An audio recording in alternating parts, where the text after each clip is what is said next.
السلام عليكم ورحمة الله وبركاته بسم الله والحمد لله والصلاة والسلام على رسول الله وعلى آله وصحبه ومن والاه رب اشرح لي صدري ويسر لي أمري واحلل عقدة من لساني يفقهوا قولي. Mes chers frères et sœurs, tout d'abord je remercie Allah Tabarak wa Ta'ala de m'avoir facilité ce déplacement et d'être avec vous aujourd'hui. J'implore Allah Tabarak wa Ta'ala d'accepter de ma part mes faibles efforts et j'implore Allah Tabarak wa Ta'ala de récompenser les responsables de la mosquée, également l'équipe d'Arifton et tous ceux qui de près ou de loin ont aidé à mettre en place cette rencontre. Qu'Allah Tabarak wa Ta'ala les élève en degré, qu'Allah Tabarak wa Ta'ala soit satisfait d'eux, qu'Allah Azzawajal vous récompense d'être aussi nombreux à être venus pour écouter le rappel d'Allah Tabarak wa Ta'ala. Et j'implore Allah Tabarak wa Ta'ala, comme il nous a réunis en ce jour dans cette mosquée, de nous réunir le jour du jugement autour de notre bien-aimé alayhi salatu wassalam et qu'on puisse entrer au paradis ensemble. Allahumma amin. Mes chers frères, mes chères sœurs, aujourd'hui avec l'aide d'Allah Tabarak wa Ta'ala, on va parler de la balance du jour du jugement. Chacun d'entre nous va recevoir tôt ou tard l'ange de la mort qui va venir récupérer son âme. Et là va commencer un long voyage qui est le voyage de l'âme après la mort. Dans la tombe, ça sera soit un jardin du paradis, soit un trou de l'enfer. Wal'iyadu billah. Puis après la tombe, les gens ils sont ressuscités. Nus.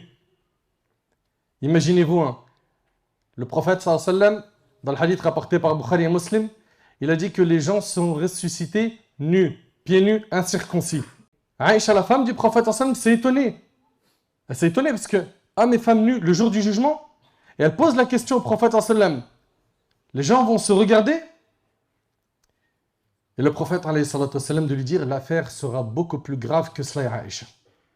Personne ne pensera à regarder qui que ce soit le jour du jugement. Ceux qui ont cartonné, qui ont bien adoré Allah subhanahu wa ta'ala, les pieux, les pieuses, ils vont être revêtus rapidement. À leur tête, le prophète Ibrahim alayhi salatu wassalam, puis les prophètes, puis les pieux. Et chacun sera revêtu rapidement en fonction de ses actes. Si tu as assuré dans cette vie, dans tes prières, tes adorations, eh bien rapidement tu seras revêtu. Dans le cas contraire, tu vas rester humilié nu. Puis, ce jour qui sera terrible sera un jour de regret pour beaucoup de gens. Et ce jour-là, le jour du jugement, il y aura des gens qui vont marcher sur leurs pieds, d'autres ils vont marcher sur leur visage, et d'autres ils seront sur des montures qui viennent du paradis. Et ça, c'est notre prophète alayhi salatu wassalam qui nous enseigne tout cela. Puis, comme vous le savez, le soleil va se rapprocher de la tête des gens et certains seront sous l'ombre du trône d'Allah le jour du jugement. Après cela, notre prophète sallallahu alayhi wa sallam, il va intercéder pour que le jugement il commence. Puis le jugement il commence. Allah Tabarak wa Ta'ala va commencer le jugement. Et il va établir beaucoup de règles. Azza wa Jal. Parmi elles, personne ne sera lésé le jour du jugement. Personne ne va subir d'injustice. Et ce jour-là, mes frères, mes sœurs, on sera appelé par notre Seigneur Azza wa Jal.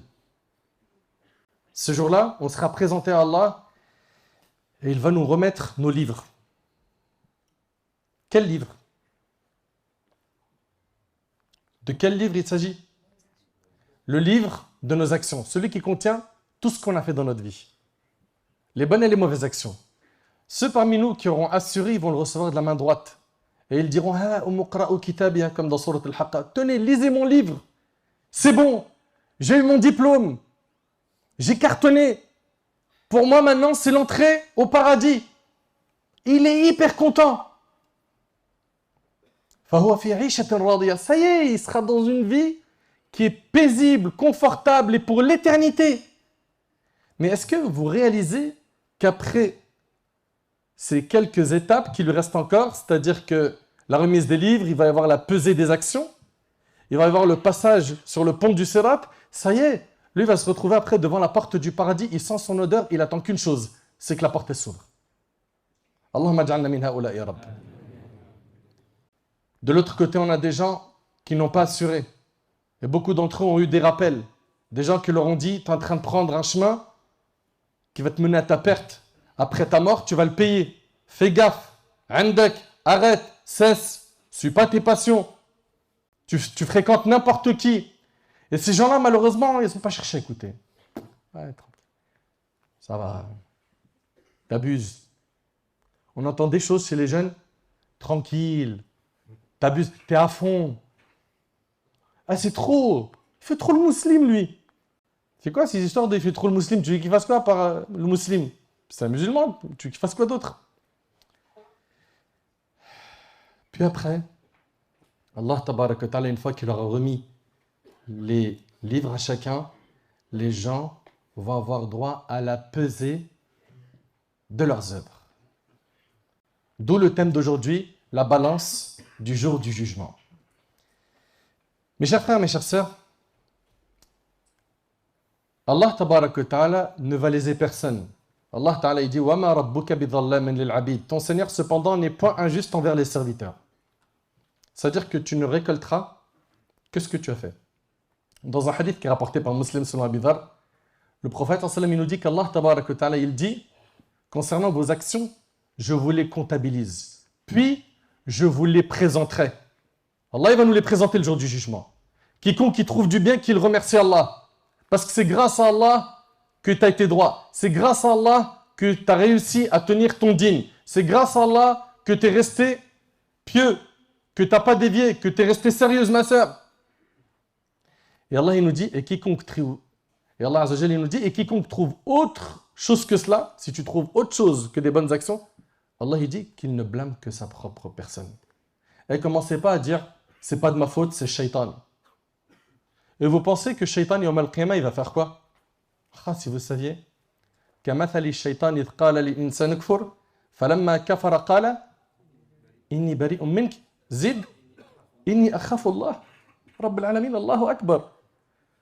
Le diable, il égare la personne, ok? Il essaye de l'amener vers le kufr, et quand il mécroit, il lui dit, je me désavoue de toi. Moi, j'ai peur d'Allah.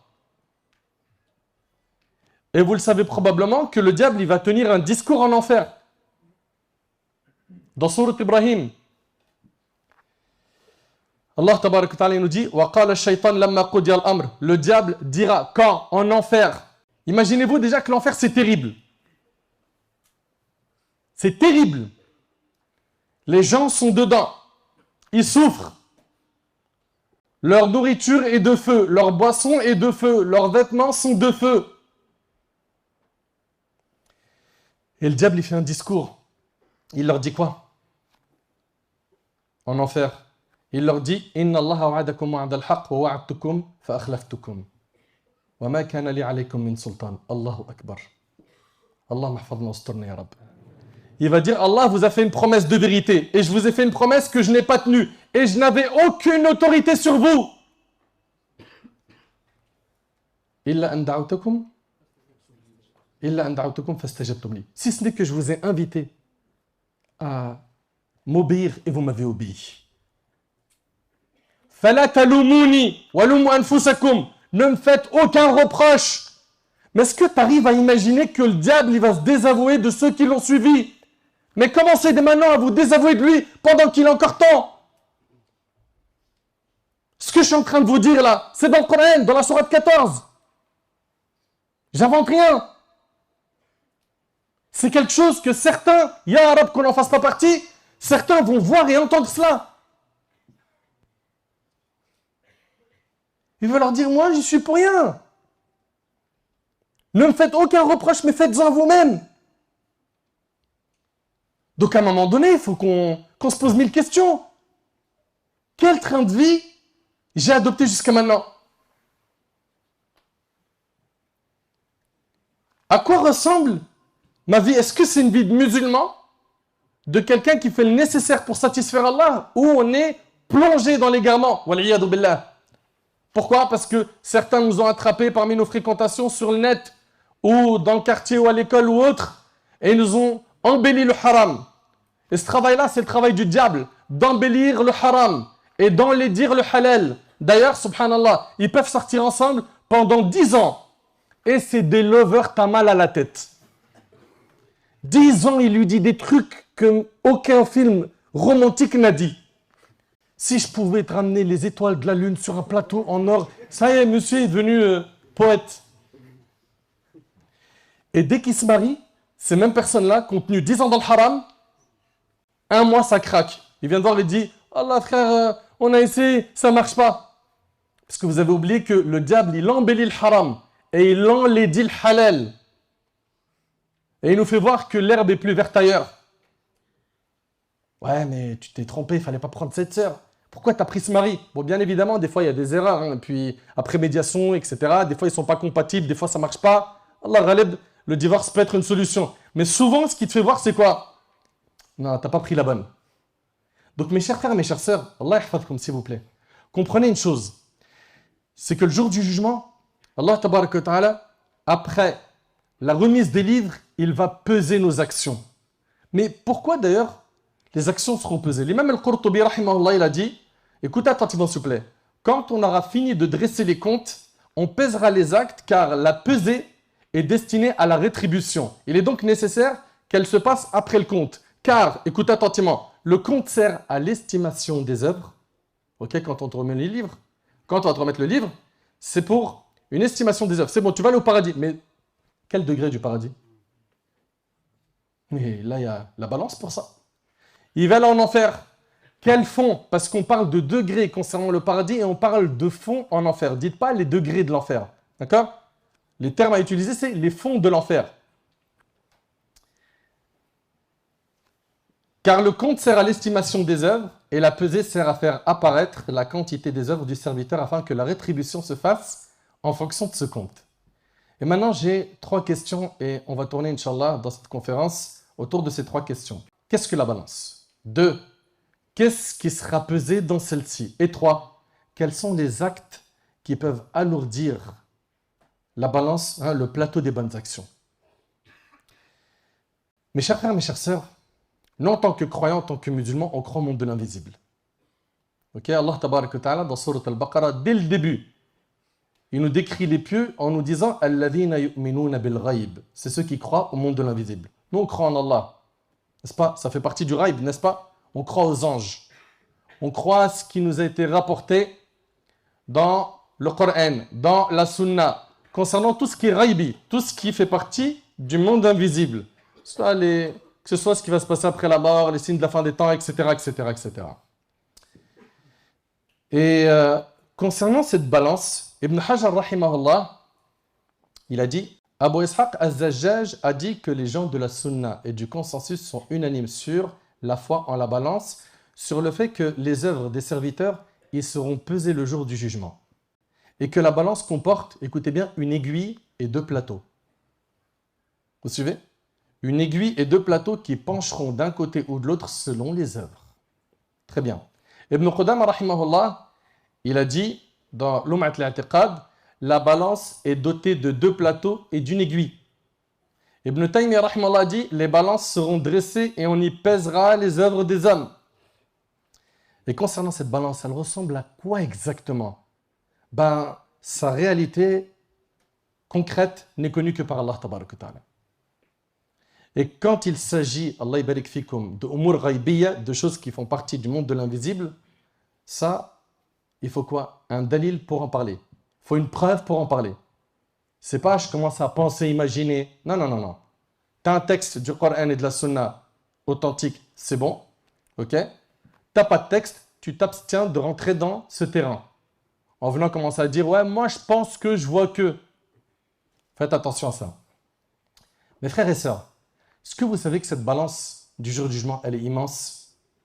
Le hadith, il est rapporté par l'imam al-Hakim d'après Salman, radiallahu anhu, ce noble compagnon. Il dit que le prophète sallam a dit, on placera la balance le jour de la résurrection. Si l'on y pesait les cieux et la terre, elle les contiendrait sûrement. Allahu Akbar. Mais déjà rien que la terre. T'as vu comment elle est immense? Rien qu'un continent. T'as vu comment c'est immense? T'imagines à quoi ressemble cette balance? Si l'on y pesait les cieux et la terre, elle les contiendrait sûrement. Les anges demanderont au Seigneur, pour qui est destinée la pesée? Allah le Très-Haut leur répondra, pour qui je désire de mes créatures. Pour qui je désire de mes créatures. Vous savez qu'est-ce qu'ils vont dire les anges à ce moment-là? Ils vont dire Subhanak ma abadnaka haqqa ibadatik. Allahu Akbar. Les anges vont dire gloire à toi. Nous ne t'avons pas adoré de la façon la plus parfaite que tu mérites. Qui va dire ça?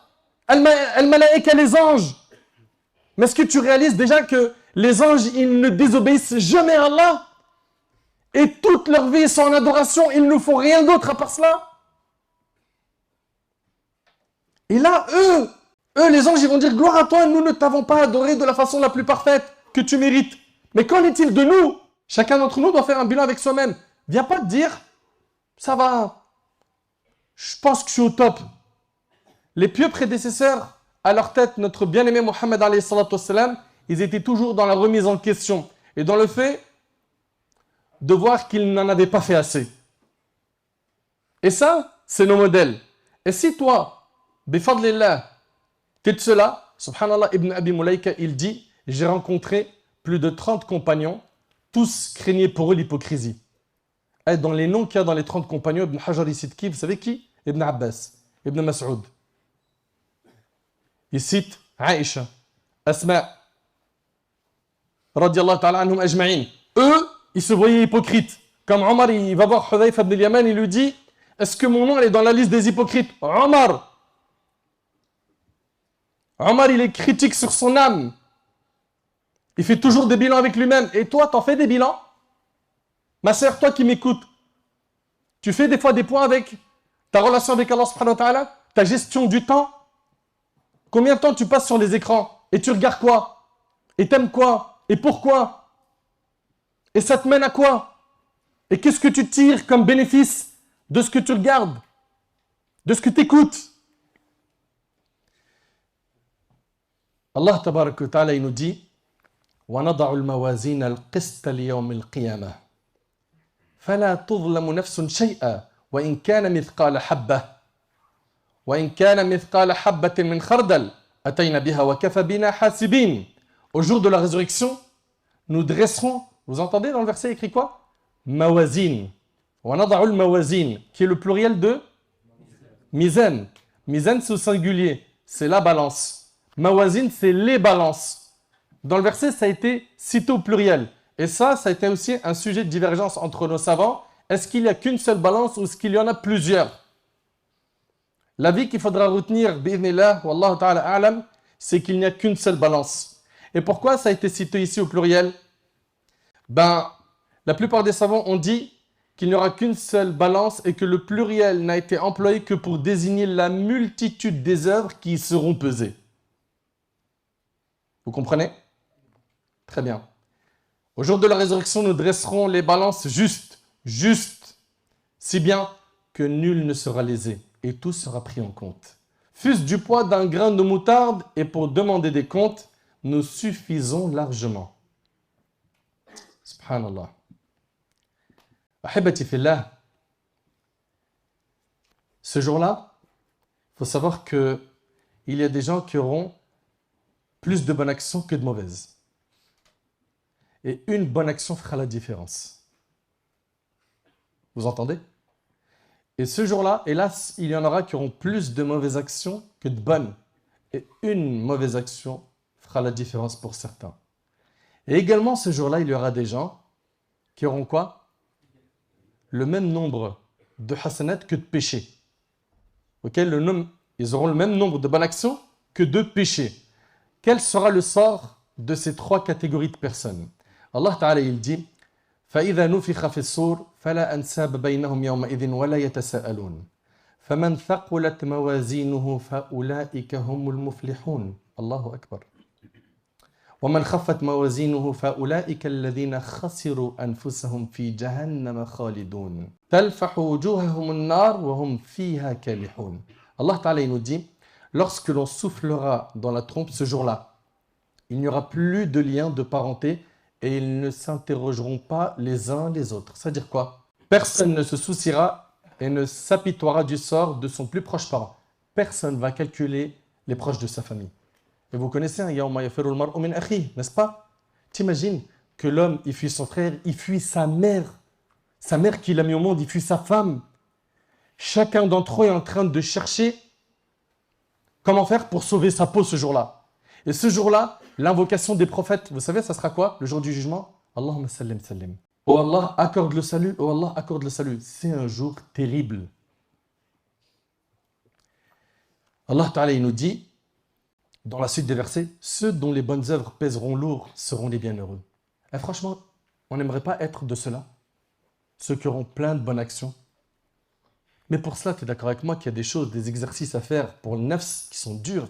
Se lever pour le fajr, c'est pas facile. C'est vrai ou c'est pas vrai? Apprendre le Coran, c'est dur pour l'âme. C'est plus dur que regarder une série Netflix. Mais c'est vrai ou pas? Étudier la science religieuse, bloquer 3-4 heures le week-end pour apprendre la langue arabe, pour lire le Coran, pour faire talab al-ilm, être un da'i, quelqu'un qui va appeler Allah. C'est dur pour l'âme.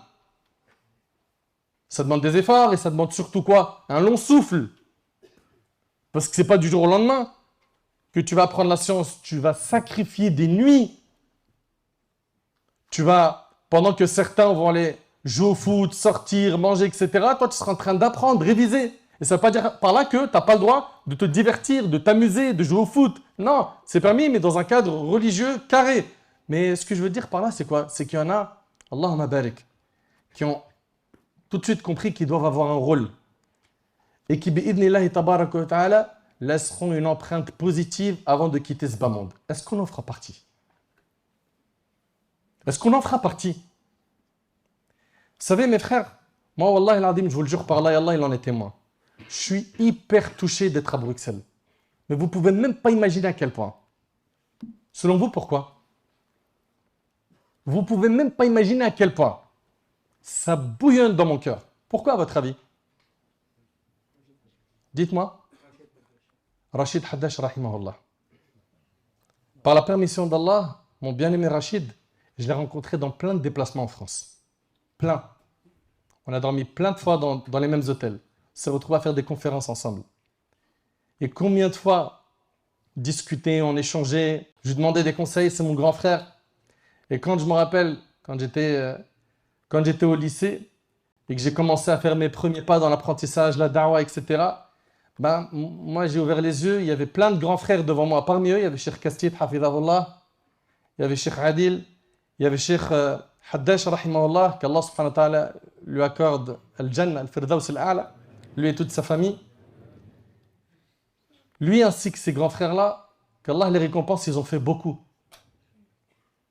Ils ont fait beaucoup. Moi, je suis de la génération qui a vu par la permission d'Allah le fruit de leurs efforts. J'ai vu combien de fois ils ont sacrifié des week-ends. Ils devaient rester avec leur famille, ils sont partis faire da'wah pour appeler les gens à Allah. Pour faire en sorte que les gens, ils aiment le din. Ils reviennent vers Allah. Et aujourd'hui, mon bien-aimé Haddash, rahimallah, il ne fait plus partie de ce monde.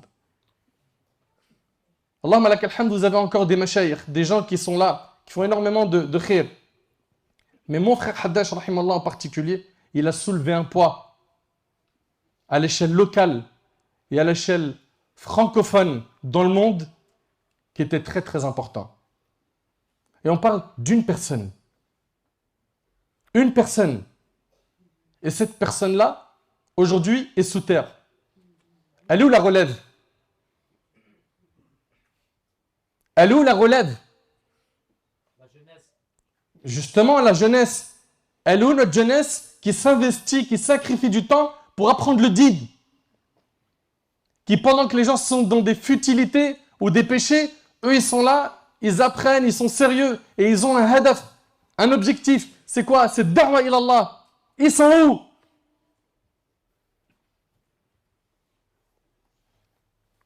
Pourquoi ne pas se dire, moi j'aimerais bien lillah. Vous avez vu, j'ai dit quoi?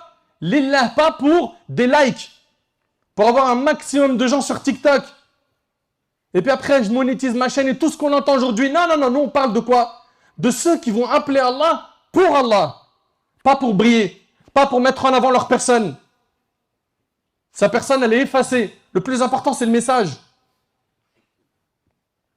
Pourquoi on ne se dit pas, je me prends en main, j'essaye avant de quitter ce monde d'être un acteur positif. Rahmatullah alayhi, il nous a été trop utile. Trop utile. Et il faut penser à la relève, barakallahu fikum. Je reviens au verset qu'on citait, Allah Ta'ala dit, ceux dont les bonnes œuvres pèseront lourd seront les bienheureux. Quant à ceux dont les bonnes œuvres seront plus légères que leurs péchés, voilà ceux qui auront causé leur perte et qui demeureront éternellement dans la géhenne. Alors bien sûr, l'éternité n'est pas destinée à quelqu'un qui était sur Tawhid et qui est mort à la Tawhid. Le feu brûlera leur visage. Et pourquoi ici, il a été mentionné le visage? Le visage a été mentionné car il est le plus noble des membres. Ou parce que le feu les cernera de toutes parts et montera jusqu'à leur visage. Ou parce que le feu les cernera de toutes parts et montera jusqu'à leur visage. C'est ce que dit Shawkani rahmallah. Et Allah il nous dit dans la fin des versets, et leurs lèvres se crisperont de douleur. Mon frère ainsi que toi ma soeur, une bonne action peut faire la différence le jour du jugement. Une seule. Un péché peut faire la différence le jour du jugement. Et tu te retrouves donc à aller au paradis parce qu'une bonne action, en plus, a été posée sur le plateau des hasanat. Et tu peux te retrouver en enfer waliyadu billah, parce que tu avais un péché de plus. T'imagines? Et on a dit qu'il y a également ceux qui ont le même nombre de hasanat que de péchés. Eux, on les appelle Ahlul A'raf. Eux, ce sont des gens qui seront dans un endroit entre le paradis et l'enfer. Il y aura une séparation entre le paradis et l'enfer. Vous suivez? Et ces gens-là, ils vont rester un certain temps qu'Allah Tabaraka Ta'ala connaît entre le paradis et l'enfer. Okay? Donc suspendus jusqu'à ce qu'Allah les autorise d'entrer au paradis. Donc ça, c'est le sort réservé à qui? À ceux qui ont le même nombre de bonnes et de mauvaises actions. Vous suivez? Ces gens-là, Ahlul A'raf, qui seront donc entre le paradis et l'enfer, qui ont le même nombre de hasanat que de péchés, ils verront les gens du paradis et ils diront « Salamun alaykum, lam yadkhuluha wa hum yatma'un » Ils verront les gens du paradis, ils diront « Salamun alaykum, lam yadkhuluha wa hum yatma'un » Paix sur vous. Ils n'y sont pas entrés bien qu'ils le souhaitent. Puis, ils regarderont les gens de l'enfer. Et qu'est-ce qu'ils vont dire? Bah écoute, وإذا صرفت أبصارهم تلقاء أصحاب النار قالوا ربنا لا تجعلنا مع القوم الظالمين. Allah Ta'ala nous dit, et quand leurs regards se porteront sur les habitants de l'enfer, ils diront, Seigneur, ne nous mets pas avec les transgresseurs. Ne nous mets pas avec les transgresseurs. Mes chers frères, mes chères sœurs, ce que j'aimerais, Inch'Allah, toi qui as compris que une bonne action peut faire la différence, c'est de ne mépriser aucun bien. Toi qui as compris qu'une bonne action peut faire la différence le jour du jugement, ne méprise aucun bien. Pourquoi? Parce qu'une bonne action peut faire la différence le jour du jugement. Le prophète, il a dit « La tahqiranna min al-ma'rufi shay'a » Ne méprise aucun bien. Parfois, on se dit « Ouais, mais une aumône de 50 centimes, ça va faire quoi ?» C'est vrai ou pas? L'action que je viens de faire là, elle est trop minime comparée à un tel. Alors, c'est très bien de te comparer à quelqu'un qui fait plus de bien que toi. Mais ne méprise aucun bien. Ne méprise aucun bien. Le prophète, alayhi salatu wassalam, il nous dit La tahqiranna min al-ma'rufi shay'a. Ne méprise aucun bien. Il dit ne serait-ce que le fait de rencontrer ton frère avec un visage souriant, et c'est rapporté par Muslim. Ça veut dire quoi? Ça veut dire que faire un sourire à ton frère, c'est un bien pour lequel tu es récompensé, tu as des hasanat. T'imagines un sourire. Il y a des gens, ils ne savent pas c'est quoi le sourire. Il est toujours za'af. Il rentre, il est za'af, il sort, il est za'af. Pourquoi tu ne souris pas? Tu gagnes des aumônes. Za'af, c'est-à-dire il est fâché.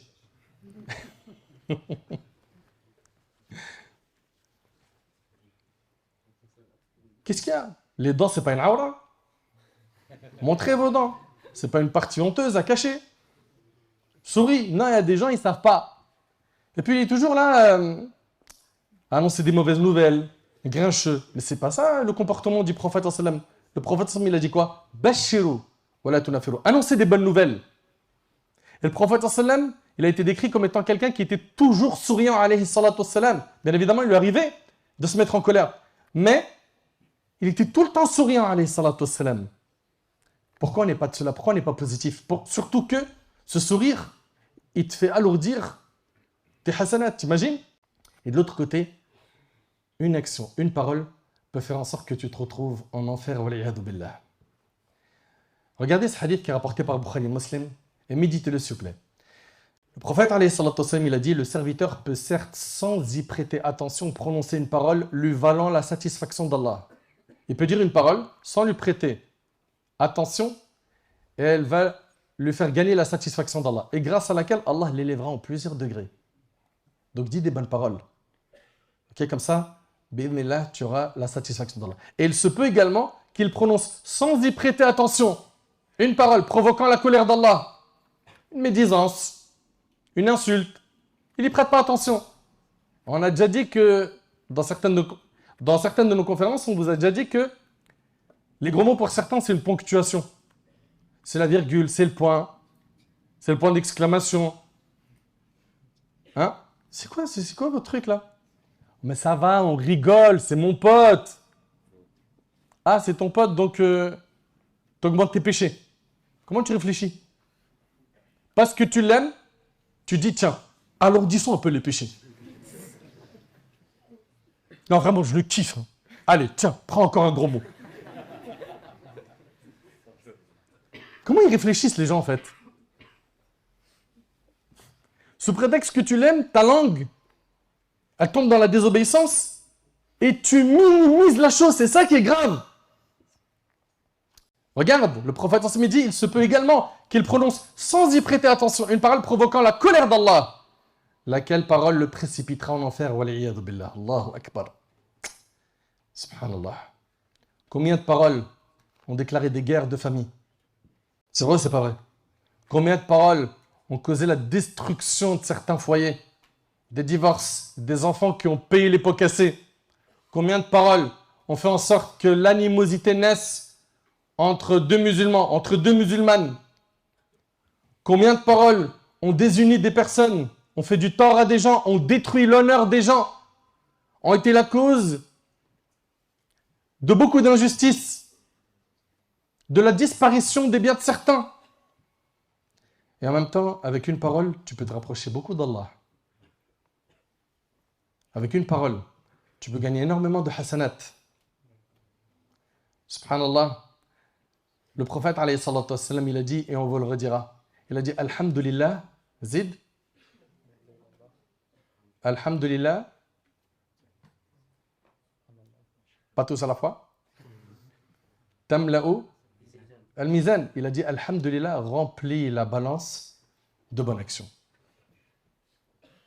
T'entends? Juste Alhamdulillah. Donc d'un côté, tu peux gagner beaucoup, avec peu d'efforts. De l'autre côté, tu peux perdre énormément, sans faire attention. C'est pour ça, nous qui sommes des musulmans, on doit faire très attention à ce qu'on dit, à ce qu'on regarde, à ce qu'on écoute, à ce que notre cœur aime. On doit faire hyper attention à bien surveiller tout ça. Pourquoi? Parce que ce qui joue après, c'est paradis et enfer. Et je pense qu'aucun parmi nous va être trempé ne serait-ce qu'un seul instant en enfer. Dans un hadith rapporté par Muslim, méditez avec moi sur ce hadith s'il vous plaît. Le prophète alayhi salatu wassalam, il a dit, on ramènera la personne qui a connu, écoutez attentivement s'il vous plaît, le plus de bien sur terre, parmi les gens de l'enfer. C'est celui qui, comme disent les jeunes, il s'est mis bien. Ok? Comme disent les jeunes, parce que quand tu regardes ça avec les regards de la religion, il ne s'est pas mis bien, skin, pas du tout. Ah, il s'est mis dans un trou très profond. Dur de le sortir de ce trou. Eh bien, cette personne-là, le prophète sallallahu alayhi wa sallam, il dit, on le ramènera, on le trempera une fois en enfer, et on lui dira, est-ce que tu as connu un bien sur terre? Il dira non, j'ai jamais connu de bien sur terre. Le fait d'être trempé en enfer qu'une seule fois, ça fait oublier tous les plaisirs qu'une personne a pu connaître dans ce bas monde. Pense maintenant à ceux qui vont te dire, t'inquiète, tu connais le soleil, Thaïlande, le billet, Phuket, que des mots-clés. Hein? Voilà, là, on va aller là-bas. Voilà, ce que je t'ai préparé, t'es pas prêt. T'es pas prêt. Et ils vont là-bas, ils se déchirent en péché. Ils vont là-bas, ils se noient dans la désobéissance et les péchés. Et ils reviennent, et le pire, c'est que aujourd'hui, vous avez vu avec le net, les gens, ils se vendent de leurs péchés. Les gens, ils se vendent de leurs péchés. Ils se filment en train de pécher. Combien de jeunes, on les a vus rouler des joints et ils se filment. Ils se vantent, ils se vantent. Ils se vantent d'avoir commis la fornication. Ils se vantent d'avoir volé. Ils se vantent d'avoir frappé quelqu'un justement. C'est terrible. Donc, ahibati fillah, faites très attention parce que le diable, il ne va pas vous laisser tranquille. Tant que vous êtes vivant, il va tout faire. Pourquoi? Pour vous grignoter, pour vous cuisiner à petit feu.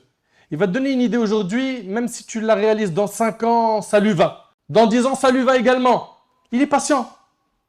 Donc vous, ne suivez pas les pas du diable. Dès le départ, il faut que vous soyez dans une forteresse qui vous protège du diable. Cette forteresse, c'est la bonne fréquentation. C'est le dua, c'est le dhikr, c'est le fait d'invoquer Allah le matin et le soir. C'est d'écouter vos parents et d'avoir leur bénédiction pour qu'ils vous fassent des duas en votre faveur et pas des duas contre vous. Combien sont ceux qui ont fait craquer leurs parents, qui les ont amenés au parloir, des mères qui pleurent. Pourquoi? Parce que tu as été bête, stupide. Tu as suivi des mauvaises personnes, tu leur as pris, tu as pris ton cerveau, tu leur as confié, et maintenant tu regrettes. Tu as détruit ta mère, tu as détruit ton père. Mais tout se corrige. Comme tu l'as fait pleurer, fais-la rire. Comme tu l'as fait souffrir, fais rentrer la joie dans son cœur. Comme tu as été mauvais, sois bon envers elle. Et profite d'eux tant qu'ils sont vivants, qu'ils te fassent dua. Ahibati fillah, méditez avec moi s'il vous plaît, Allah barik fikoum sur ce hadith. Bukhari Muslim y rapporte, cependant qu'un chien tournait autour d'un puits, mourant de soif. Voilà que l'a vu qui?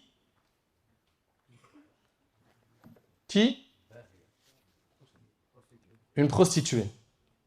Elle a enlevé sa chaussure, elle l'a remplie d'eau de ce puits et elle a donné à boire au chien. Cela lui valut l'absolution de ses péchés. Allah lui a pardonné ses péchés. Parce qu'elle a eu de la rahma, de la miséricorde envers qui? Envers un chien. Et j'aimerais attirer votre attention sur un point qui est, si la miséricorde envers les chiens a été la cause du pardon des péchés d'une prostituée, mais à quoi ressemble la miséricorde d'Allah envers ses pieux serviteurs? Méditez. Malheureusement, on vit une époque aujourd'hui où la douceur et la rahma ont disparu du cœur de beaucoup de gens. Et qu'est-ce qui a pris place? La dureté et la méchanceté. Alors que le prophète sallallahu alayhi wa sallam dit Ma kana rifqu fi shay'in illa zana wa ma nuzi'a min shay'in illa shana. Quand la douceur est dans une chose, elle ne peut que l'embellir. Et quand elle est retirée d'une chose, elle ne peut que l'enlaidir, rapporté par Muslim. Le prophète alayhi wa sallam a dit une femme a été tourmentée en enfer à cause d'une chatte qu'elle avait enfermée sans la laisser libre pour aller manger les insectes de la terre, rapporté par Bukhari et Muslim. Et le prophète sallallahu alayhi wa sallam, il a dit, écoutez bien, ittaqun nar walaw bishiqqi tamra. Mettez-vous à l'abri du feu de l'enfer, ne serait-ce que par un morceau de date rapporté par Bukhari et Muslim. Je vous pose une question, un morceau de date, qu'est-ce que ça représente pour nous? Pas grand-chose, c'est vrai ou pas? T'imagines que le prophète nous dit, mettez-vous à l'abri du feu de l'enfer, ne serait-ce que par un morceau de date que tu vas donner en aumône, ça peut quoi? Changer la donne. C'est pour ça que je vous invite, Allah barik fikoum, à ne pas mépriser le bien que vous faites. En vous disant, ouais, mais c'est pas assez, donc je fais pas. Bon, que tu dises que c'est pas assez, c'est très bien. Mais fais plus. Mais que tu dis, comme c'est pas assez, bah, je préfère pas faire. Non. Non. Fais. Fais œuvre. Fais le bien. Maintenant, on arrive à la deuxième partie qui est, que pèsera-t-on sur la balance? Les gens de science ont plusieurs points de vue quant à ce qui sera pesé ce jour-là. La première opinion dit que ce qui sera pesé, écoutez bien, la première opinion dit que ce qui sera pesé ce jour-là, ce sont les œuvres elles-mêmes. Vous suivez? Elles seront présentées sous forme concrète et placées dans la balance. Donc, la prière, la zakat, le hajj, l'aumône, la bienfaisance envers les parents, toutes ces actions-là, elles vont être Yawm al-Qiyamah sous une forme qu'Allah Ta'ala connaît et qui seront posées sur la balance pour qu'elles soient pesées. D'accord? Très bien. Le prophète, alayhi salatu wassalam, il nous dit, et ça fait partie des arguments de ces savants, vous connaissez normalement tous ce hadith, Kalimatan, khafifatan ala al-lisan, thaqilatan fil mizan, habibatan ila ar-Rahman. Zid, subhanallah wa bihamdih, subhanallah al-azim. Deux paroles. Écoute bien s'il te plaît mon frère. Écoute bien ma sœur. Deux paroles légères sur la langue. Elles sont légères, faciles à prononcer. Lourdes sur la balance des bonnes actions. C'est-à-dire quoi? Elles pèsent beaucoup en hasanat. Et bien aimées du très miséricordieux. T'imagines? Ce sont donc deux paroles légères sur la langue, faciles à prononcer. Elles sont lourdes dans la balance des bonnes actions. Et elles sont aimées d'Allah. C'est quoi ces deux paroles? Le hadith il est rapporté par Bukhari et Muslim. Subhanallah wa bihamdih. Vous apprenez ça par cœur, quitte à l'écrire tout de suite. Subhanallah wa bihamdih. Subhanallah al-azim. Là, vous imaginez, si j'étais en train de donner un plan pour gagner des centaines de milliers d'euros, et je vous dis, note le numéro de téléphone là. T'aurais sorti ton téléphone ou pas? Mais là, subhanallah, on vous parle de quoi? On vous parle d'alourdir la balance de hasanat. Allah yahfazak, barakallahu fik. qu'Allah t'accorde le firdaus.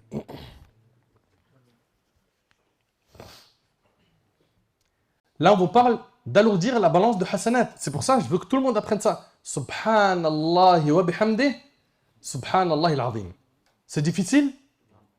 Ok. Tu es capable, dans ton temps libre, de te rappeler de ces paroles? Subhanallah wa bihamdih. Subhanallah al-azim. Et tu le dis. Subhanallah wa bihamdih. Subhanallah al-azim. Subhanallah wa bihamdih. Subhanallah al-azim. T'imagines? Tu es en train d'alourdir tes hasanat. Parmi les preuves de ces savants qui ont dit que les actions vont être pesées, il y a aussi ce hadith-là. Parmi les preuves qui montrent que les actions vont être pesées, donc ça c'est le premier avis, ce hadith que vous connaissez, le hadith d'Abi Darda, qui est rapporté par Ahmed Abu Daoud et d'autres, rien ne pèse plus lourd dans la balance du croyant le jour du jugement que sa bonne moralité, son bon comportement et son bon caractère. Allahu Akbar. La chose la plus lourde dans la balance du croyant, en termes de hasanat, c'est quoi? C'est le bon comportement. Qui nous informe de cela? Notre bien-aimé alayhi salatu wassalam. Aussi, le prophète alayhi salatu wassalam, il nous a enseigné, et ça fait partie des preuves qui prouvent quoi? Que ce qui sera pesé, c'est les œuvres, que celui qui a appris le Coran, Allahumma ja'alna min haoula ya Rabb, qu'Allah nous facilite d'apprendre le Coran, dites Amin.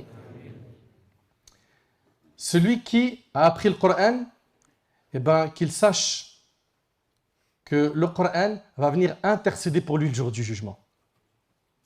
Il va venir intercéder pour lui le jour du jugement. Et en parlant du Coran, on en est où par rapport à la mise en pratique du Coran, à sa lecture, sa méditation, son apprentissage? On en est où? Malheureusement, il y a beaucoup de gens qui l'ont délaissé. Ils ont délaissé sa lecture, sa méditation, sa mise en pratique et le fait de se soigner par le Coran.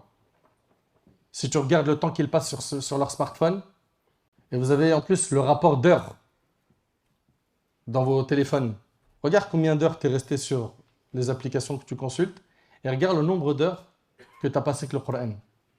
Pose-toi la question pourquoi? Pourquoi jusqu'à maintenant tu ne comprends pas le message de ton Seigneur Azza wa Jal? Pourquoi?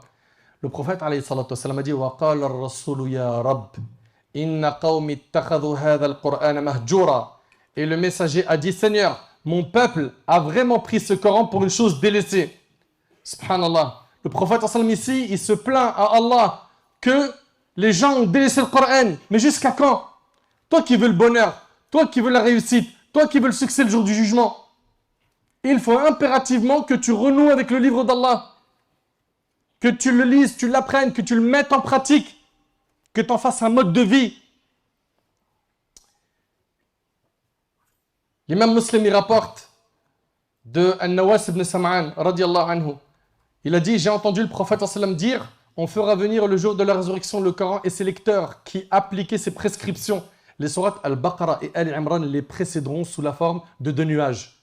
Donc on voit ici que ces bonnes actions vont venir sous une forme qui a été, comme on le voit ici, désignée par notre bien-aimé alayhi salam comme étant des nuages. Ok? Les sourates Al-Baqarah et Al-Imran les précéderont sous la forme de deux nuages ayant entre eux une lumière ou comme deux groupes d'oiseaux en rang, plaidant en faveur de leur lecteur. Donc, elles vont venir pour intercéder ceux qui les mettaient en pratique, qui Al-Baqarah et Al-Imran. Donc, c'est pour ça que ce groupe de savants disent que ce qui sera pesé le jour du jugement, c'est les actions. Et tout ça, ça fait partie de leurs arguments. Très bien. Ahibati fillah. Allah Ta'ala, il ne nous a pas laissé comme ça, sans nous envoyer de prophètes, de livres. Il nous a envoyé des prophètes qui sont les guides pour l'humanité. Il nous a envoyé des livres pour qu'on comprenne ce qu'il veut de nous, Azza wa Jal. Jusqu'à quand on va s'écarter du chemin des prophètes, de l'enseignement qui nous a été envoyé par Allah Tabarak wa Ta'ala, et on va suivre des personnes qui sont futiles, égarées, qui appellent au haram. Jusqu'à quand?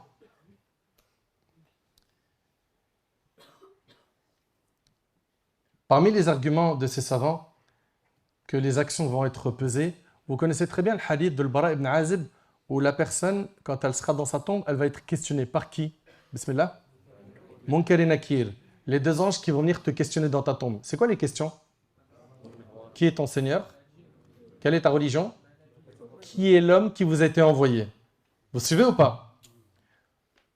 Qui est ton Seigneur? Bismillah. Allah. Quelle est ta religion? Quel est l'homme qui vous a été envoyé? Alayhi salam. C'est facile d'y répondre maintenant. Mais pour avoir un thabat, tenir comme il faut et pouvoir répondre dans la tombe, ça sera en fonction de tes œuvres.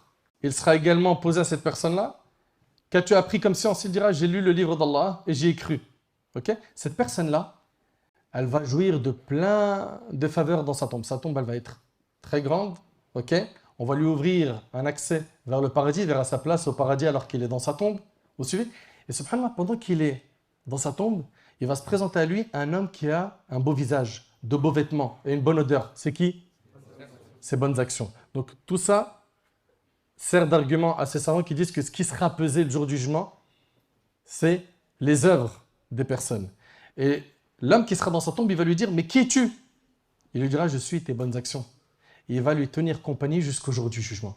Allahu Akbar. Allahumma ja'alna min ha'ula ya Rabbi. Et tellement il sera content dans sa tombe, il dira quoi? Il dira: Seigneur, hâte la venue de l'heure. Pourquoi? Parce que pour lui, il est dans une salle d'attente. C'est vrai, c'est vrai. Il est dans la tombe, c'est vrai qu'il n'a pas de difficulté, mais lui, il veut quoi? Il veut entrer au paradis. Il ne peut pas rester dans cette étape intermédiaire entre ce bas monde et le paradis. De l'autre côté, la personne qui ne va pas réussir à répondre aux questions de la tombe, il lui sera dit: écoutez bien, c'est un menteur, étalez-lui un tapis de l'enfer. Ouvrez-lui une porte de l'enfer. Il sentira sa chaleur et son samoum. Et la tombe se resserra contre lui jusqu'à ce que ses côtes s'entrecroisent. Ensuite viendra à lui un homme très laid qui porte des vêtements mauvais. C'est qui? Ses mauvaises actions.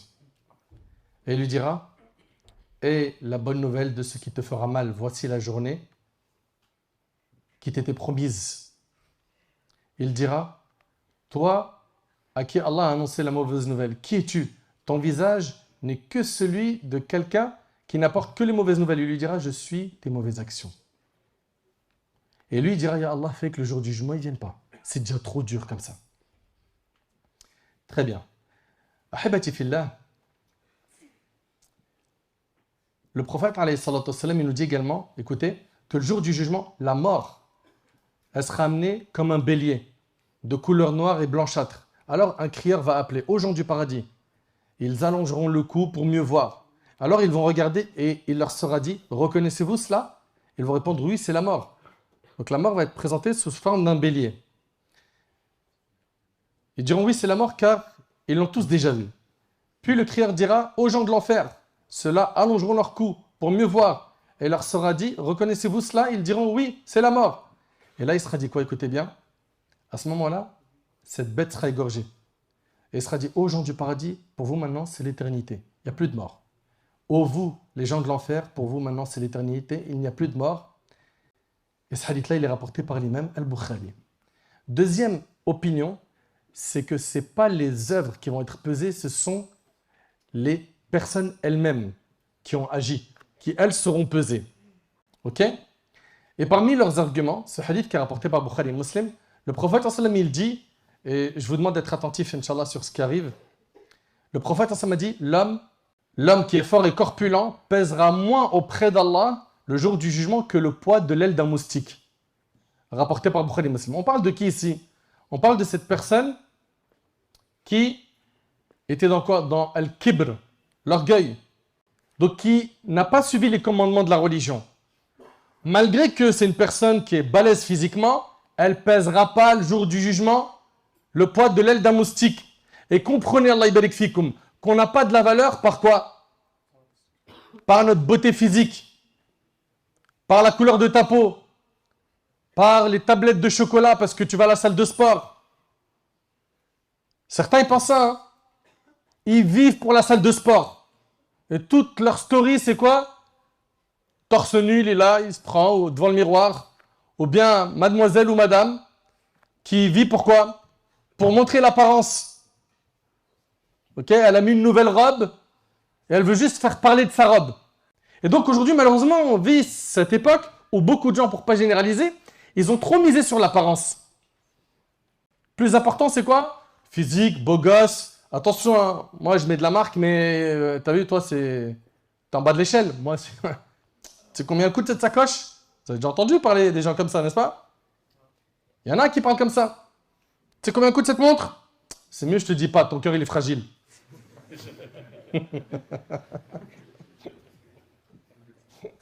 Mais si elle vaut 1 milliard d'euros et après on bat, elle va te faire rentrer au paradis?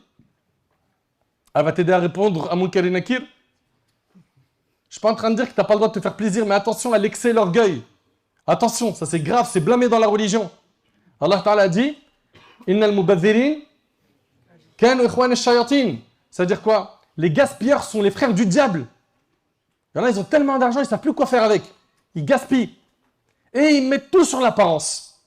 Et le cœur, il est détruit. Pourquoi? Il n'y a plus de connexion avec la salat. Il n'y a plus de connexion avec le din. Et leur cœur, malheureusement, il est détruit. Pourquoi? Parce qu'il n'y a plus de connexion avec Allah. Et de l'autre côté, il se peut qu'une personne soit méprisée de beaucoup de gens. Ils le voient comme étant quelqu'un, il est pauvre, il est maigre, il n'a pas été favorisé physiquement. Ok, les gens ne le trouvent pas forcément beau, ou ils ne la trouvent pas forcément belle. Cette personne-là qui va être méprisée et regardée Zama en mode elle ne vaut pas grand-chose, il se peut qu'elle vaut mieux que 1000 personnes qui ont une super belle apparence et qui, machallah, ils ont de l'argent, ils sont au top. Pourquoi cela? Parce que le jour du jugement, ce qu'Allah va regarder, ce n'est pas nos apparences, c'est nos cœurs et nos actes. C'est ce que le prophète a dit. Dans le hadith rapporté par Muslim, il a dit Allah ne regarde pas vos corps ni vos images, mais il regarde vos cœurs et vos actes. Ton cœur, il ressemble à quoi? Est-ce que tu es sensible au rappel? Est-ce que quand tu écoutes le Coran, ça fait vibrer ton cœur? Est-ce que quand tu écoutes un rappel, tu te remets en question, tu restes comme ça, tu fais un point avec toi et il y a des larmes qui coulent de regret? Si c'est le cas, si tu te reconnais à travers ces bonnes actions, c'est que ton cœur est vivant. Si ce n'est pas le cas, mais t'attends quoi pour mettre un coup de boost à ton cœur? T'attends quoi? Tu penses que l'ange de la mort, il va venir prendre ton âme quand toi tu veux? De la même manière qu'on a pu voir ici qu'une personne, elle peut le jour du jugement venir avec un corps balèze et ne pas avoir la valeur auprès d'Allah de quoi? De l'aile d'un moustique. Eh bien, une personne peut être maigre ou rejetée par les gens, méprisée par les gens et avoir énormément de valeur auprès d'Allah. Regardez ce hadith. Abdullah ibn Mas'ud radhiyallahu anhu, c'était quelqu'un qui était faim, il était maigre. Il dit, je cueillais le harak. Il était en train de récupérer un siwak. Vous connaissez le siwak? Il en récupérait un pour le prophète sallam. L'assemblée présente rit alors de la minceur de mes jambes. Donc les compagnons, quand ils l'ont vu, ben, son corps il était fin, donc ils ont ri de ses jambes, il était fin. Alors le prophète sallam a dit, de quoi riez-vous? Ils répondirent, nous rions de la minceur de ses jambes. Le prophète sallam dit alors, par celui qui détient mon âme dans sa main. Elles sont certes plus lourdes dans la balance que la montagne de Uhud. T'imagines? Le hadith, il est rapporté par Ahmed. Vous connaissez la montagne d'Uhud à Médine? Elle est immense. Elle est sur plusieurs kilomètres. Donc on voit ici quoi finalement? Ce qu'on voit finalement, c'est que tu n'as pas de la valeur par ton apparence. Tu as de la valeur par le contenu de ton cœur. Et on t'a trompé. Beaucoup de gens t'ont induit en erreur en te disant l'apparence, soigne-la, la coupe régulièrement chez le coiffeur. Attention, le visage, bien. Ah, il y a un petit bouton ici, là, éclate-le. C'est vrai, c'est pas vrai? Que l'apparence. Et cette personne-là, son cœur est KO. Et vous savez, qu'est-ce qui fait en sorte que tu deviens un vrai bonhomme, un vrai croyant, un vrai pieux, une vraie pieuse? C'est ta foi. La foi, elle s'installe où? Dans le cœur. Et quand tu as la foi, tu es solide. Prenons l'exemple de deux personnes. Écoutez bien, un, il est loin d'Allah et il va à la salle, il pousse des centaines de kilos, c'est quelqu'un, il est costaud. Ok? Et il reçoit l'annonce, allô, tu viens de perdre ton meilleur ami. S'il est loin d'Allah, il se peut, j'ai bien dit il se peut, qu'il s'écroule, il perd sa lucidité, il n'arrive plus à tenir. De l'autre côté, il prend quelqu'un qui est hyper fin, maigre, mais il a digne, sa foi elle est solide. Et tu lui annonces la même nouvelle. Tu peux même lui dire, tu as perdu ta mère ou tu as perdu ton père. C'est normal qu'il pleure. Le prophète lui-même a pleuré à la mort de son fils Ibrahim. Et plus d'une fois, il a pleuré à sallam. Les compagnons également. On pleure pour un être cher qui nous a quittés. Mais cette personne-là ne dira que ce qu'Allah agrée comme parole et action. Mais cette personne-là ne prononcera que ce qu'Allah accepte et il va trouver la force de tenir face à cette épreuve. Pourtant, physiquement, il n'a rien à voir avec celui qui est en face. Vous suivez? Donc quand vous voyez des gens dire « Ouais, mais toi, t'es pas beau, toi, t'es moche, t'es gros, t'es maigre. » C'est pas avec ça qu'Allah subhanahu wa ta'ala, il va nous juger le jour du jugement. C'est avec ce qu'il y a dans ton cœur. Et vous aussi, apprenez à analyser les choses avec les lunettes de la religion. Pas avec les lunettes de TikTok et Insta. Les lunettes de Snap. On vous a inventé un nouveau monde avec des nouvelles règles, avec des nouveaux codes. Celui qui a de la valeur, c'est celui-là, là. Il a sorti le chiron, mon pote. Ah, il est trop chaud. T'as vu comment il fait de l'argent?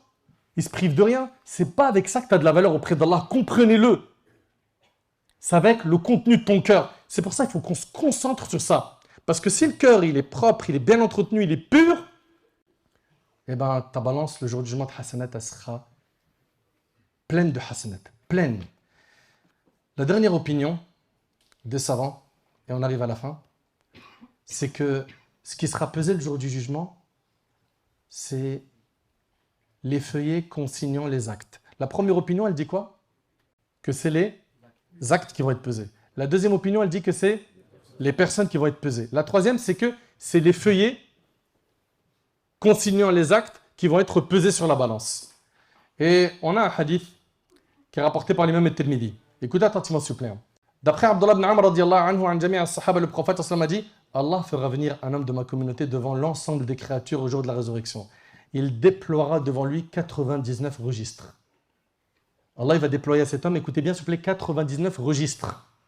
Chaque registre s'étendant à perte de vue. Puis il lui dira, renies-tu quoi que ce soit de cela?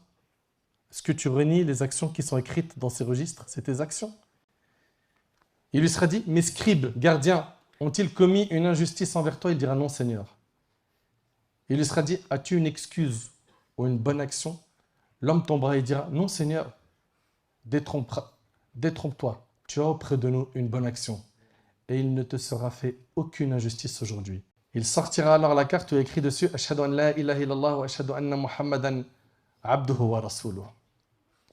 Allah dira, pesez-la, pesez cette carte où il y a le tawhid, parce qu'il a adoré Allah seul, sans rien l'associer.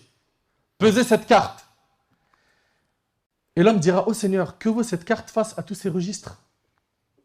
Cette carte-là, dans la balance, qu'est-ce qu'elle va pouvoir faire face à ces 99 registres? Allah dira, tu ne subiras aucune injustice. On posera alors les registres sur le plateau de la balance et la carte dans l'autre.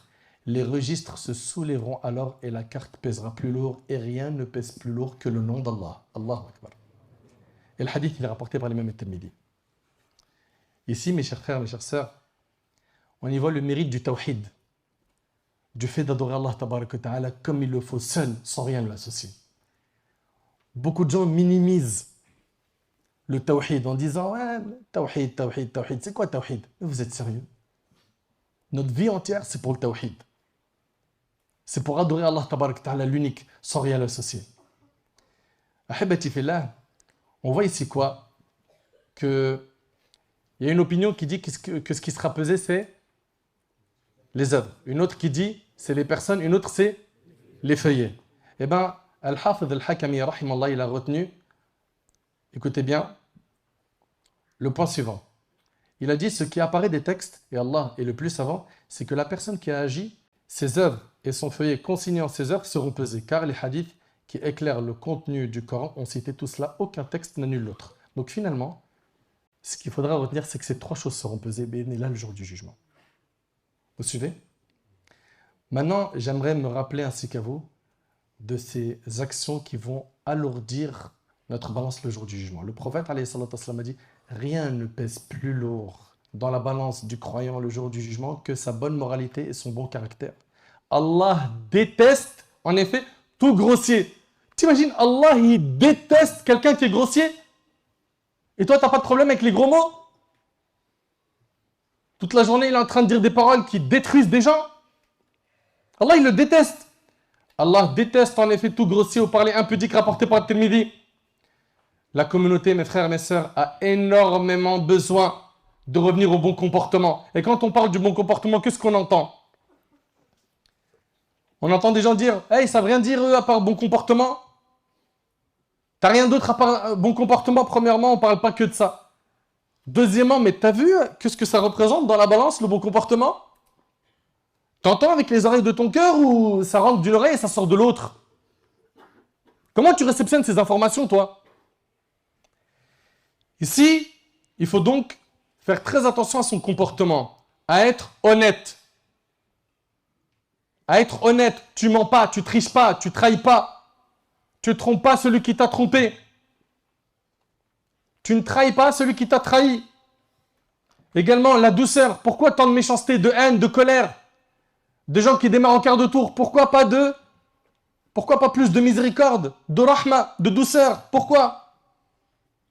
Pourquoi il n'y a plus de pardon entre nous? On ne se pardonne plus. On se tourne le dos pour la moindre erreur commise par X ou Y personne. Pourquoi? Mais est-ce que tu as oublié que le bon comportement, c'est tout ce packaging? Également, où est passé le maintien des liens de parenté, salatul rahim?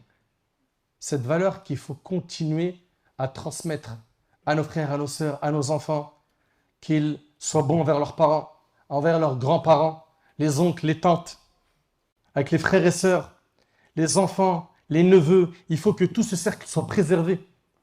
Et même si on t'a fait du mal, écoute bien, et même si on t'a fait du mal, réponds au mal par le bien. Et ça, c'est ce qu'Allah tabarak wa ta'ala nous dit, idfa billati hiya ahsan, repousse le mal par ce qui est meilleur. Elle est où la bienfaisance envers les gens? C'est quoi aujourd'hui être un vrai bonhomme? Un bonhomme à l'époque, il avait plein de valeurs. Il respectait son engagement. C'est vrai ou pas? Aujourd'hui, c'est quoi un bonhomme? Il a de l'argent, c'est ça être un bonhomme? Il est musclé, hein? Il est hyper visible sur le net, c'est ça? Où sont partis tous ces comportements? La pudeur. Elle est où la pudeur aujourd'hui? Des frères et des sœurs qui font des désobéissances à longueur de journée en se filmant sur le net, qui n'ont plus honte. Il est où le comportement de notre bien-aimé alayhi salatu wassalam dans notre vie de tous les jours? Où est passé le comportement du prophète sallallahu alayhi wa sallam dans notre vie? Pourquoi est-ce qu'on ne le suit pas? Et bien évidemment, tout ce que je suis en train de dire là, وَمَا أُبَرِّئُ نَفْسِي إِنَّ النَّفْسَ لَأَمَّارَةٌ بِالسُّوءِ. Je ne m'innocente cependant pas, car l'âme est très incitatrice au mal. Et une personne pourrait se dire, ouais mais Nader, Allah il barik, lui il est là-haut. Non. J'ai la certitude qu'il y en a qui ne se comptent même pas qu'ils sont mieux que moi dans cette salle et ceux qui vont visionner la vidéo. Mais simplement, Allah tabarak wa ta'ala, il nous a éprouvé par de la visibilité. J'ai bien dit, c'est une épreuve.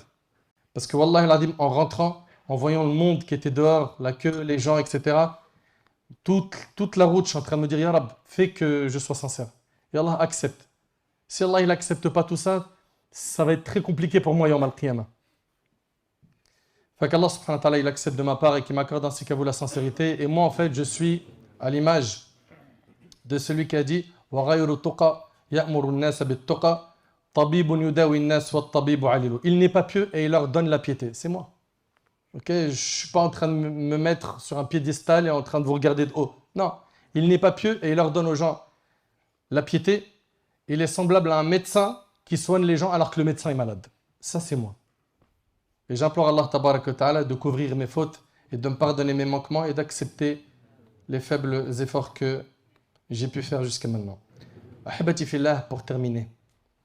Notre bien-aimé alayhi salatu wassalam, il a pu, par la grâce d'Allah tabaraka wa ta'ala, avoir énormément d'élèves, énormément de gens qui ont représenté cette magnifique religion par leur bon comportement. Est-ce que nous, on va être des ambassadeurs de l'islam par notre comportement? Est-ce qu'on va faire le nécessaire pour montrer une excellente image de l'islam avec notre comportement? Ou est-ce qu'on sera des losers de ce point de vue-là? Est-ce qu'on va faire attention à notre comportement? Comprenez que le comportement, il a trop d'importance. Le prophète, il a dit, les croyants qui ont la foi la plus complète sont ceux d'entre eux qui jouissent de la meilleure moralité et du plus doux caractère. Les meilleurs d'entre vous sont ceux qui traitent le mieux leurs femmes, rapportées par Tirmidhi. Le prophète, il a dit, le croyant atteint sûrement par sa bonne moralité et son affabilité le degré de celui qui jeûne toute l'année et passe toutes ses nuits à prier et à évoquer Allah. T'imagines, par ton bon comportement, tu peux atteindre le degré de celui qui jeûne toute l'année, de celui qui prie toutes les nuits et qui évoque Allah, par ton bon comportement. Et après, on vient nous dire, ouais, le bon comportement, vous en avez pas marre?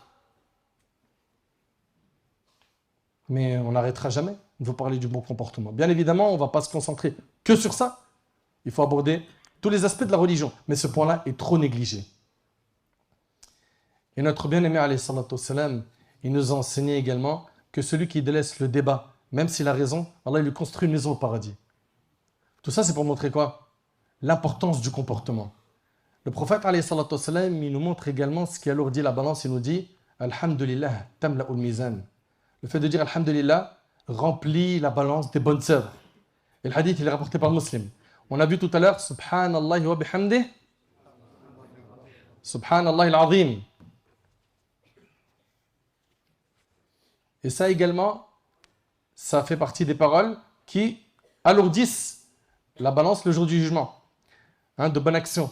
Le hadith également de Abu Huraira qui est rapporté par Tirmidhi, le prophète m'a dit Subhanallah walhamdulillah wa la ilaha illallah wallahu akbar, mais préférable à tous ceux sur quoi le soleil s'est levé. C'est-à-dire quoi? Tout ce qui est sur la surface de la terre. Regardez bien, Subhanallah, alhamdulillah, la ilaha illallah, Allahu akbar. Dans cet ordre, écoutez. Subhanallah, alhamdulillah, la ilaha illallah, Allahu akbar. C'est bon? Ces quatre paroles, le prophète il a dit que c'est un bouclier, une protection contre l'enfer. Ces quatre paroles sont, comme il a dit ici le prophète des paroles qu'ils sont préférées, qu'il aime. Ces quatre paroles, pour chacune d'elles, tu as un arbre qui est planté au paradis. Ces quatre paroles ont beaucoup de mérite. Subhanallah, alhamdulillah, la ilaha illallah, Allahu akbar. Très bien. Aussi, quand vous dites Subhanallah wa bihamdih 100 fois, qu'est-ce que vous gagnez?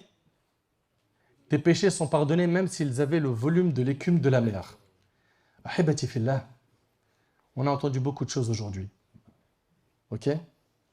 Et j'en suis arrivé au mot de la fin. Allah, tabarak wa ta'ala, par sa miséricorde, il nous a tout clarifié. Tout. Tout ce qui nous attend après la mort a été décrit avec détail. Par la permission d'Allah, tabarak wa ta'ala, vous avez entendu aujourd'hui ce discours. Et vous en avez entendu, avant moi, un paquet. N'est-ce pas? Et après moi, si Allah il vous donne la vie, vous allez continuer à en entendre. La question que j'ai à me poser ainsi qu'à vous, est-ce qu'on va rester les mêmes après tous ces discours? Est-ce qu'il y en a parmi nous qui vont se dire, allez, à partir d'aujourd'hui, je me prends en main. Moi, j'ai envie que la balance, le jour du jugement de Hassanat, elle soit blindée de Hassanat. Est-ce que tu vas faire partie de cela ou tout ce que tu as entendu aujourd'hui deviendra un argument contre toi le jour du jugement? Moi, j'espère, Inch'Allah, que ce qui a été dit aujourd'hui trouvera une place dans votre cœur. Et j'espère, Ya Rab, qu'Allah, tabarak wa ta'ala, il va tous nous alourdir notre balance de hasanat, notre plateau de bonne action, J'implore Allah tabarak wa ta'ala d'agréer nos efforts. J'implore Allah Azza wa Jal de nous pardonner. J'implore Allah subhanahu wa ta'ala de nous aider à nous repentir. J'implore Allah tabarak wa ta'ala de couvrir nos fautes. J'implore Allah tabarak wa ta'ala de nous accorder sa satisfaction. J'implore Allah tabarak wa ta'ala de nous accorder une bonne compréhension de sa religion. J'implore Allah subhanahu wa ta'ala de nous guider. J'implore Allah subhanahu wa ta'ala de nous préserver de tous les maux, ici-bas et après la mort. J'implore Allah subhanahu wa ta'ala de faire de nous des modèles dans nos sociétés, de réussite, des modèles dans notre bonne compréhension, dans notre bon comportement, dans notre stabilité. J'implore Allah Azza wa Jal de faire de nous des gens qui vont écouter et qui vont mettre en pratique. Mes chers frères, mes chères sœurs, l'objectif après une conférence telle que celle-ci, il n'y en a pas 1000. C'est la remise en question et qu'on fasse un point avec nous-mêmes et qu'on corrige le tir et qu'on remercie Allah d'avoir écouté ces paroles et qu'on place l'intention dès maintenant ferme d'être quelqu'un de meilleur. T'inquiète pas, avec l'aide d'Allah, ce qui te semble difficile tout de suite, je parle du chemin de la religion, te sera un délice avec le temps et les efforts, mais commence, fais le premier pas. Fais le premier pas et invoque Allah tout le temps. Dis-lui, Ya Rab, guide-moi, Ya Rab, j'ai besoin de ton aide. Ce que j'ai entendu aujourd'hui, ça a parlé à mon âme, mais j'ai du mal, j'arrive pas. Mon entourage, mes passions, les péchés, je suis trop attiré, aide-moi. Entoure-toi de personnes qui vont t'aider, des bonnes personnes, des pieux, et apprends la religion. Apprends-la, wallahi l'azim. Ça va énormément t'aider. Sallallahu subhanahu wa ta'ala an yanfa'ani bima qultu yanfa'akum bima sami'tum. Salu azza wa jal an yataqabbala minni wa minkum salih al-a'mal. أقول ما تسمعون وأستغفر الله لي ولكم فاستغفروه سبحانك اللهم بحمدك أشهد أن لا إله إلا أنت أستغفرك وأتوب إليك وآخر دعوانا أن الحمد لله رب العالمين.